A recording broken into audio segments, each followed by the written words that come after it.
Hey folks, thanks for joining me once again.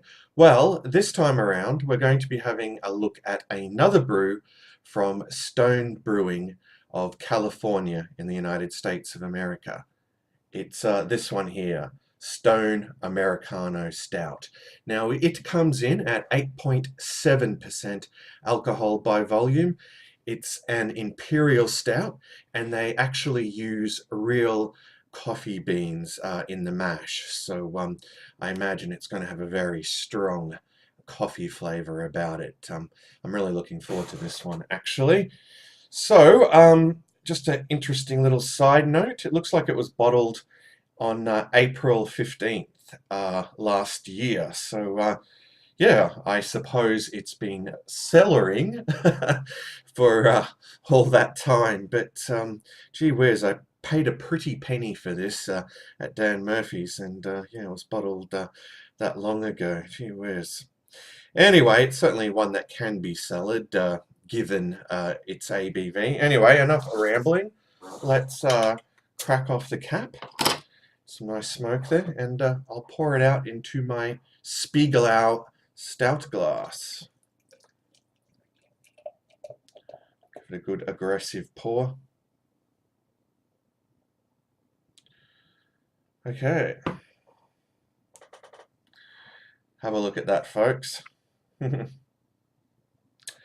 Yes, well, as you can see, the appearance, well, it is quite effervescent. It's obviously very dark brown, almost black, and got a lovely looking tan head there. All right, so onto the aroma. Okay. Well, I'm definitely getting those notes of espresso coffee. There's a little hint of roasted malts there too. Not really picking up anything in the way of hops, although they do use a blend of hops in this one to add a bit of a citrus note. Okay, perhaps even a little bit of a chocolatey aroma too. But anyway, it's certainly yeah, very enticing. So it's time to move on to the most important part of the review, the taste test. So cheers to you all. Let's dive in.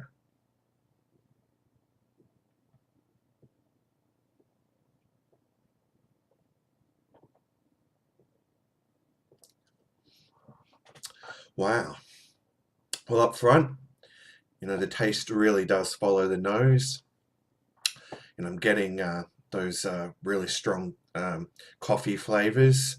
Yeah, it's definitely yeah, very strong in the espresso flavor department. Yeah, I mean you would expect that. Given that they use a fair amount of coffee beans in this. Those dark roasted malts are coming through as well. And yeah, a little bit of a chocolatey flavor as well. And it finishes quite crisp. It's quite dry in the palate. And yeah, that coffee bitterness certainly lingers there too. All right, time for another gulp.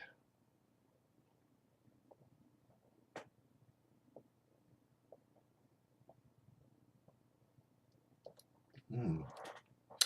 Okay, well, it definitely has a very smooth and velvety mouthfeel. It's very full-bodied. Um, yeah, I'm really enjoying it and finding it hard to fault. It's really quite delicious. Definitely a brew to be enjoyed in the winter months. Yeah, I'm really impressed with this one, folks. Uh, Another thing there I'm sort of noticing is a really slight hint of licorice flavor too, which I find interesting. But again, it yeah, really balances out nicely. Yeah, it's very complex in terms of its flavor. Yeah. Anyway, is it drinkable? Well, of course, but Is it something that you could session? Well, no, not at 8.7% ABV. You could have a couple of these and be quite satisfied. Get a look at that nice lacing too, folks. Yeah.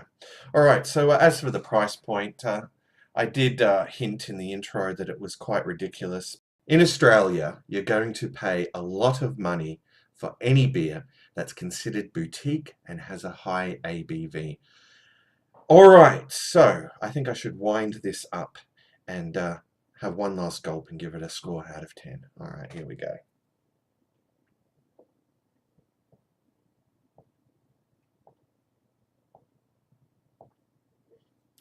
Hmm. Okay, well, all in all, it's a superb Imperial Stout. Uh, there's nothing I can fault about it flavor-wise. It's absolutely delicious. So I would have to give it a solid 10 out of 10. So there you go, folks, a 10 out of 10 for Stone Americano Stout. So do check it out if you stumble upon it. All right, well, I'm just going to kick back as I do and enjoy the rest of this, and hopefully I'll be back again real soon with another review for you all. So until then, fare thee well, all.